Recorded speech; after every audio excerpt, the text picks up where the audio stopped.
Bonjour. Aujourd'hui, je voulais prendre 5 minutes pour vous montrer comment on gère en fait une déclaration de non-conformité dans la plateforme Agilium.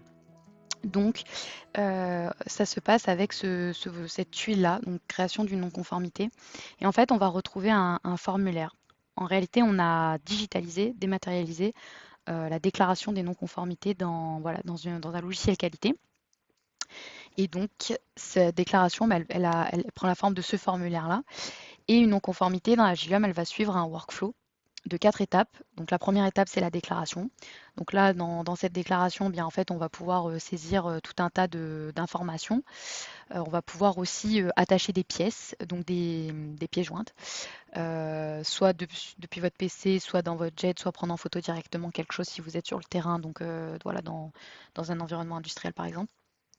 Et ensuite, euh, déclarer une origine et mettre des actions directement, des actions immédiates liées à cette non-conformité.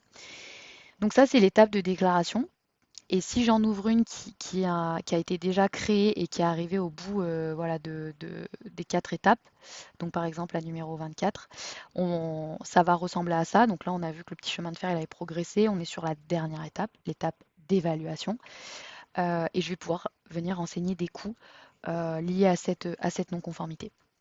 Et bien sûr aussi une décision, euh, donc soit de clôture, soit d'ouvrir un plan d'action lié à cette non-conformité.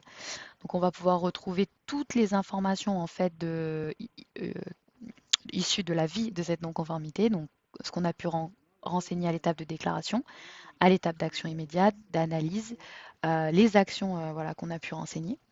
Donc ça peut donner en fait une première vue d'ensemble à l'échelle d'une non-conformité. Mais ce qui va être aussi intéressant dans Agilium, c'est de retrouver une vue d'ensemble à l'échelle de toutes nos non-conformités. Donc pour ça, on va aller donc dans notre bloc amélioration continue dans le pilotage du SMQ et je vais sélectionner l'onglet non-conformité. Et dans ces non-conformités, on va avoir déjà un premier tableau de bord avec des indicateurs liés l'ensemble de nos non-conformités. Donc là, j'ai par exemple un graphe qui recense donc les NC par type et par mois, donc celles qui proviennent des audits, des fournisseurs, des NC internes, clients, enfin voilà, l'ensemble des origines, par cause, voilà, et par processus, enfin voilà, tout un tas d'indicateurs. Et puis je peux retrouver aussi les détails liés à une non-conformité en particulier. Voilà, donc par exemple celle-ci, qui est à l'étape de plan d'action. Donc ça peut être intéressant pour répondre à un besoin de centralisation et de pilotage des non-conformités. Ça peut être intéressant pour ça.